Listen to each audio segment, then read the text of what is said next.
এখানে আজকে আশা কর্মীরা এসছেন, এর 2 মাস আগে সেখানে যাদের চাকরি চলে গেছে সেই শিক্ষকরা এসছেন, তার আগে প্রাইমারি শিক্ষকরা এসছেন, মাঝে মাঝে অফিসে হয়ে যাচ্ছে। না না, আমি আপনাকে বলি প্রাইমারি শিক্ষক এবং এসএসসি যেগুলো আপনি এসএলএসটি যেগুলো শিক্ষক ছিল তাদের তো পরীক্ষা হয়েছে, ইন্টারভিউ হয়ে গেছে, আবার আদালতে ছিল, তাদের পরীক্ষা হয়েছে, ইন্টারভিউ হয়েছে, হয়ে গেলে বলবেন, আমি বলবো তারা চাকরি পাবে। কিন্তু আজকে আশা কর্মীরা যারা এসছেন তারা কিছু দাবি নিয়ে এসেছিলেন, আসতেই পারেন নিঃসন্দেহে, এবং সরকার তাদের জন্য চিন্তা নিশ্চয়ই করবে যে তাদের যেন আরো টাকাটা বাড়ানো হয়। তা অনেকগুলো দাবির মধ্যে একটা দাবি করুক না, কি আছে, সরকার টাকা খরচা করছে মন্দির করতে। না না,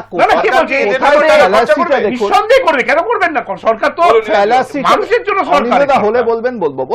আচ্ছা, প্রথমত মন্দির করে তো এমপ্লয়মেন্ট হয় না, কারখানা করে এমপ্লয়মেন্ট হয়, মন্দির করে রেভিনিউ আসে, কিন্তু এমপ্লয়মেন্ট হয়ে যায়। দ্বিতীয় প্রশ্ন হচ্ছে, আজকে একটা, আমরা তো বলি আমরা সেকুলার দেশ, এমার্জেন্সির সময় ইন্দিরা গান্ধী সেকুলার শব্দটা আমাদের প্রিয়াম্বলে ইনক্লুড করেছিল, আমরা সবাই মানি সেকুলার দেশ।